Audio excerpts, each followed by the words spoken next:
I have a theory that no man is 5'11". They're not 5'11". Yeah. Any man who says he's 5'11" is just a 5'8" liar. Yeah. Because if he was actually 5'11", he'd be 6 foot by the time he got on the apps. Right? Like, we all know that. But like, here's the thing, like, what we forget is that 5'11" used to be tall back before they let black guys into the NBA. You know, look it up. Before integration, the league was mostly Jewish guys.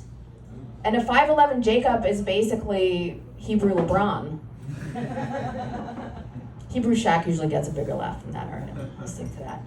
But you know, I don't blame men for lying about their height. You know, women are responsible. Like, we bullied them into it. But I think it's time that we admitted, like, why we pretend to care about height so much. It's not because, you know, we want to feel small and dainty next to a taller man. No, it's because tall guys die faster. Sorry to Zach and Brian, who have 2 years left to fulfill their career goals.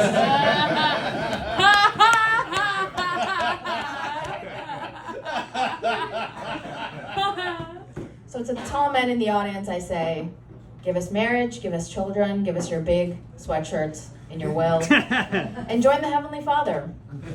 Yeah. And the next time you guys hear about a chlamydia outbreak at your local senior citizen center, there's a 5'5" short king responsible. I can tell that joke because I've dated like 3 guys who are 5'5", so like I've served my country. I've got immunity from prosecution from my short kings. I have a complicated relationship with the Second Amendment, in that I support gun control, but I also want to be John Wick.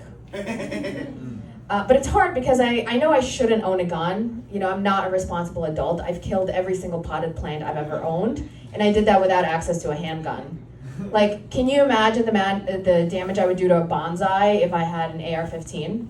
Like, I shouldn't have a gun, but I feel like I feel about guns the way some men feel about strippers, in that you can look, but you definitely shouldn't touch. And I think guns and strippers are similar in other ways. Like, for example, neither one really wants to be in its line of work. Like, a stripper doesn't want to be a stripper. Strippers want to work in digital marketing. And a gun doesn't want to kill people. Like, a gun does not want to commit a mass shooting. That gun wants to be in a rap video with Bobby Shmurda.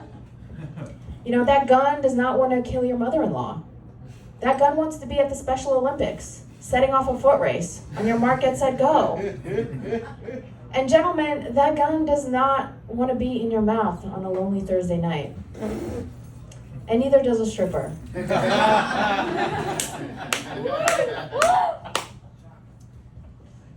Yeah, guns are tough because it's like, you know, I'm also a bit of a doomsday prepper, but instead of an arsenal full of guns, I just have like a closet full of canned beans. Like, I'm not really ready for Armageddon yet.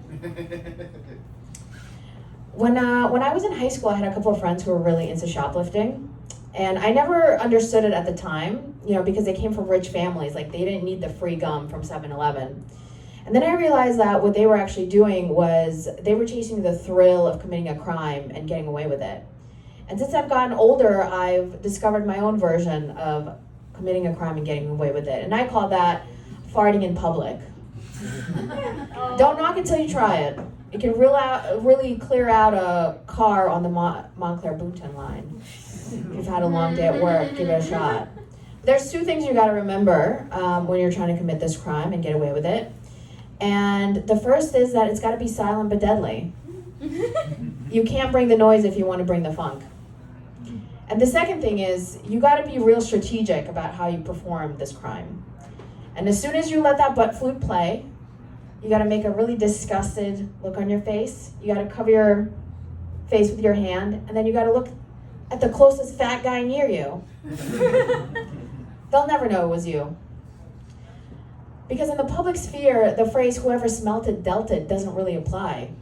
Like, you're actually a good Samaritan if you blame a public fart on somebody else.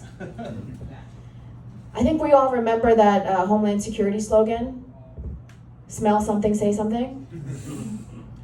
But you know, I've decided I'm no longer going to be embarrassed by farting in public. If anything, I'm going to use it as a weapon to wield. So if you ever see me walking home late at night, clutching my purse to me, looking behind me, I'm not afraid that a strange man is following me and is going to hurt me. I'm waiting for a strange man to follow me. Besides, what do you think all those canned beans are for? Thanks, guys.